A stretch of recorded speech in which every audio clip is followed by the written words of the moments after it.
So, Georgina, Hey. welcome to season 2 of the Self-Employed Estate Agency YouTube playlist. So, this season, as I mentioned on Ryan and Sanjay's last week, is all about the agents. So, making this for people that are either in self-employed estate agency or want to get into it or just interested in it in general. And this season, we wanted to talk to agents that are kind of in it, doing it, part of it, improving it. So, the first question I got for you, why? Why take the career and financial risk to go and become self-employed, start your own business? What was the big why behind starting and kicking off? I mean, the biggest why for me would be for my kids. So I was on maternity leave when we first had our chat. So my daughter was only 5 months old. And it was one of those starting to think about going back to work options. And this was my second daughter. The bits that I tried in between having my first daughter and my second didn't really work out. Trying to do something flexible that fitted in with my family, and it seemed like my options were either go back into the high street or corporate agent role where you're working very long hours and having to put your kids in nursery all day. It just actually made me feel really sad and really depressed, and that's not the kind of mum that I wanted to be. So obviously we met when my daughter was about 5 months old, and a month later I was there starting. It's really important to me, and I think I'm a big advocate for women being financially independent because it's so important. And you give up that right effectively when you go onto maternity leave. You're used to earning decent money, and then suddenly you're not earning decent money, and it's a really hard thing to get yourself round your head round that. So yeah, for me it's crucial that women are financially independent. Yeah, it was absolutely the right move for me. Yeah, I asked Ryan last week because he'd gone from being a branch manager, so the risk was to his career that he'd built over 10 or 15 years. But we've spoken about it before. I still don't think it gets spoken about enough. Women that make a career of a decade long, like yourself, in agency, that then go and have a child or children, find it so difficult to get back in to their career without being kind of given this kind of BS back office part-timey admin role on Call minimum centre wage. was my option with my first daughter, and yeah, I basically told them to do one politely, but yeah, I was not having that. I was like, why? I've just worked for years to build up my career. I wasn't any less, capable of doing the job just because I'd had a child. It was quite an insult, really. And if anything, I'm better now because I'm more able to multitask, and you have to spin all these plates when you have kids as well. So, and it's made me more understanding for, families that are moving. So I'm definitely a better agent than I was before having children. And, too bad that they missed out on, having a better agent. So, Yeah, yeah. yeah. That doesn't get spoken about much, but I'm definitely a better agent for having my daughters. And I think there's something about becoming a parent that make you see a estate agency in a different way. It's no longer numbers and whiteboards and figures. It's people. Yeah. 100%, definitely. Yeah. Flipping it slightly different, what would you say you found the most stressful, difficult, horrifying moment or task? What's been the biggest kind of moment or overall challenge for you becoming self-employed? So I think there's a couple of things, and it's obviously the juggle is real with kids, which is true of any sort of job that you're going to do. What I find the best thing is that I have that flexible, diary that I manage myself. So, the kids I drop them off every morning. I pick them up every day. When they're a little bit older, I'll put them in after school clubs. They are a bit young for that at the moment. But I choose how I work, and that's been, the juggle is always difficult. Do you know, I think the expectation that employers have is that they are a priority over the childcare and the kids. I think that's something which you always see, but actually when you're running your own business, you can, obviously your career is never a priority over your children, but you can actually then start to put it in the right priority order when it's your own business. That's what you're finding with that juggle, is that you're able to look at your diary as a 24-hour diary that's yours, and business and kids and everything else kind of fits into the diary and the priority in the way you want it. Would you say that's fair? Yeah, definitely. And it just means that my working day is different to how it would have been without having kids. So, I work a little bit in the evening around my kids. My clients can still contact me. And then I do my admin bits in the evening once they've gone to bed. So it does really fit in very well. I'm not saying that I work every single evening because there's, if I choose to, then I do it. But it fits in with exactly how I want things to be. And that's where it's been successful for me, that I can still do that and still be present for my kids. It's flexi time, isn't it? I guess Yeah. you create your own flexi time. And on the flip to that, what would you say has been like a sort of moment where you've gone, wow, like a wow factor moment, or a realization, or just the best moment since kind of kicking off your own business? Some of the paychecks have been nice. Yeah. Yeah, when you get those big paydays, and it's been, it's months leading up to it a lot of the time. So yeah, that's obviously the biggest reward for doing it. It's not just, we're all working to do this to get paid. We're not a charity. So, we're doing it to earn money, and be able to provide, a better life for your children. That's the main, goal for everybody. But it is also, it's helping the people that have, are certain clients that are just absolutely lovely to work with. And you're still friends on your WhatsApp groups, they'll pop up, and, you keep in contact with these people, and they're friends for life now. So yeah, that's those two things, which you would never get if you're employed at normal agents. You're doing it for yourself, and people respect that. So. I think talking about money in the UK is a bit of a dirty word for some reason, but outside of the UK, I spent yesterday evening with a friend of mine who's from the UK, but 12 years ago moved to LA.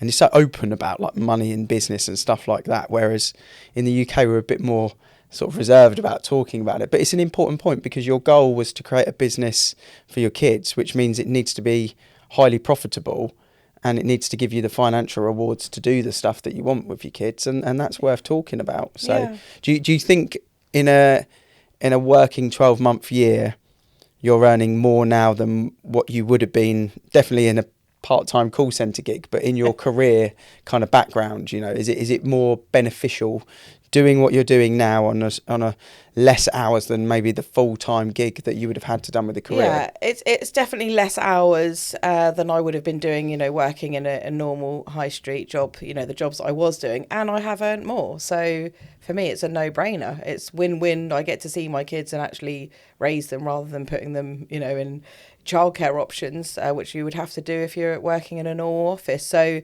for me, I think there should be more women in self-employed estate agency, because it fits in so much better than having to go into an office. If you're working part-time in an office, you could totally be a self-employed agent. You just need the right support around you. So, yeah, it's a great point, and I hope there's more mums out there that have left the industry or that are in the industry and they're kind of trying to juggle that career, that look at it and go, actually, I could do this myself. Like, I could do this myself, and it's a double win, like you just said there. What is the long-term plan? You're building your business, you're building your client base. Some months there might be nothing that comes in turnover, and some months is fantastic ones. But over a long period of time, let's say, 5 to 10 years, what is the kind of strategy for you with business? Not just with the avocado business, but in general. Have you got aspirations for investing, aspirations for other companies, aspirations for running your business in a certain way, expansion plans? What's your thoughts around that? Yeah, so I would love to have a PA who can just organise my life and help me out on those fronts, because I'm very good at the estate agency side, but that is my, the weakness that I have. If I was in an interview and they said, what's your weakness? I would say, the admin and the organising the business side of things is, totally. So that is a goal of mine to have.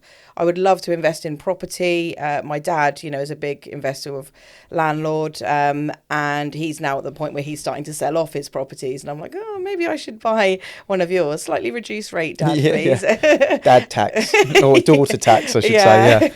Yeah. So yeah, that is a goal of mine. I'm quite interested in the holiday lets industry as a whole. because I'd love to have my own holiday let that I would go to myself and obviously let out. So yeah, there are, you know, I have different goals and everything. The main thing for me is to keep, you know, sustain my business and grow at the same time. But I don't want to grow too much that I'm taking away that personal touch from my clients. And, you know, it's been nearly 4 years for me, and I've managed to keep that and still, you know, grow year on year. So yeah, it's something that I'm very proud of. Yeah, and well done. I'm sure there's a lot of people watching this kind of applauding that, because it's not an easy thing to do. But PA sounds really sensible, kind of like outsourcing some of that admin tasks and bringing some automation. The idea of kind of the buy-to-let side of things, or the holiday let, I'm the same as you. I'd love to have an Airbnb that half the year could be cost neutralised and half the year I could use with the kids and stuff like that, you know, down on the south coast or whatever, would be great. And with your business planning that you do at the end of the year and over the next 3 years, is that something that you're bringing into it? Are you kind of almost going, right, I could put 15 grand aside each year if I do X amount of numbers and X amount of clients? Is that something that you're thinking about sort of actively? Yeah, so it is part of the business plan. That, you know, it's I need a few more savings, and obviously you do need to have that. You have to think sensibly about, you know, when you're not getting paid every single month, it's not a salary, you haven't got that to fall back on. So I do have savings that I have to keep, you know, in that case. So yeah, in the future it's definitely something that I will be looking to do. Yeah, I know that sort of the way I've worked since going self-employed is we pay ourselves quarterly actually on dividends and monthly on a sort of minimum wage salary effectively, but I almost put it into my savings and then still pay myself monthly out of my savings. So it feels like I've got this like rationing amount of money monthly rather than just each quarter having a big lump in there. That seems to be the thing that works for me. Yeah, I'm the same. I just sort of pay over money across. So yeah, my accountants, you know, they're constantly like, what's this purchase here? So yeah, that's still a learning curve for me. And on this season, I've been asking the agents, and I'll be asking all the agents at the end what advice they would give to other estate agents that are out there that are either running their own business, but it's not financially beneficial anymore. They're employed in a estate agency. They're another self-employed model, or maybe they're some of the mums that we spoke about that have left the industry.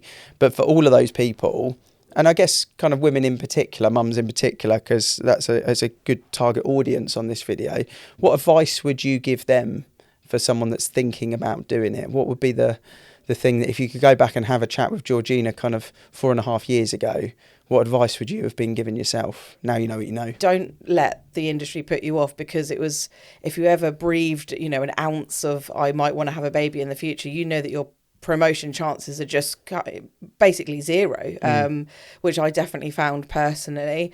And it did put me off, you know, having my own kids, but I knew it was something that I always wanted. And I thought I probably wouldn't return to the industry, even though I love it. So for me personally, it worked out very well getting into self-employed whilst on maternity leave, because I knew it would take a good sort of at least 6 months, say, to get a payday, which is exactly what happened. So it coincided that I got paid at the end of the maternity leave. And actually, in those early days, my daughter was only sort of 6 months old. I would only leave her for a couple of hours at a time. You know, I was very lucky that my parents were able to help out with that. But, you know, a childminder, you know, could have done the same thing as well. So I only left her for a few hours at a time. So it didn't feel so bad, if that makes sense, that I was leaving my baby. Whereas if I was going back to an employed role, you know, when she was 10 months old or something, it would have been suddenly a full-time role and it wouldn't have worked. But I built up my, you know, my business slowly, you know, in line with being a mum as well. So it can work. Yeah, it's funny on the young age, because, you know, a primary school set of hours is pretty much like 8:45, 9 o'clock till 3, half 3.